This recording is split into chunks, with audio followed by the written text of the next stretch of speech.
समझ लेना, बहुत अच्छे से समझिएगा। शिव जी के सम्मुख में शंकर भगवान के शिवलिंग पर जब बेलपत्र चढ़ता है तो बेलपत्र का जो सीधा भाग होता है वो शिव जी के शिवलिंग पर होना चाहिए, उल्टा भाग ऊपर होना चाहिए। बहुत ध्यान से समझना हो।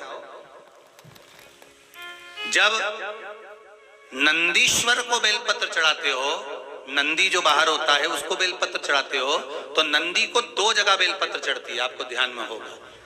पहली बेलपत्र नंदी को जब चढ़ती है तो नंदी के सामने चढ़ती है, तो उसका बेलपत्री का जो डंडी का मुख है वो नंदी की ओर होता है और बेलपत्री की पत्ती का मुख शंकर जी की ओर होता है।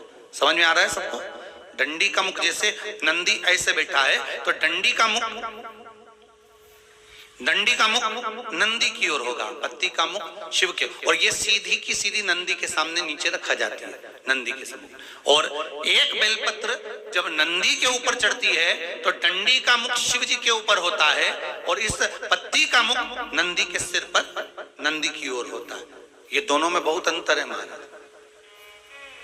जैसे कोई बच्चा कोई कंपटीशन एग्जाम के लिए जा रहा हो या कोई परीक्षा देने के लिए जा रहा हो और पढ़ाई करे, स्मरण करे, तैयारी करे, वो अपनी जगह पर है। और ऐसा नहीं होता कि बच्चे पढ़ते नहीं है या तैयारी नहीं करते हैं। इसके बाद भी अगर उनका इंटरव्यू में पास नहीं होते या एग्जाम में पास नहीं होते तो उसके लिए ये दोनों बेलपत्री बड़ी काम करती है। बहुत ध्यान देना, जो नंदी के सामने बेलपत्र रखकर जाना, शिव जी के सम्मुख में बेलपत्र रखकर जाना, मतलब नंदी के सम्मुख में जब रखाएगी तो डंडी जम के बोलिए कहाँ होना चाहिए?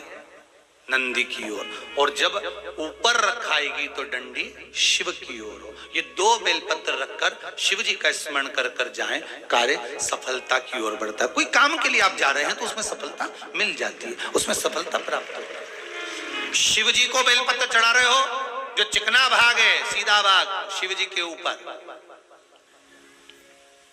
शंकर भगवान के ऊपर बेलपत्र का नीचे।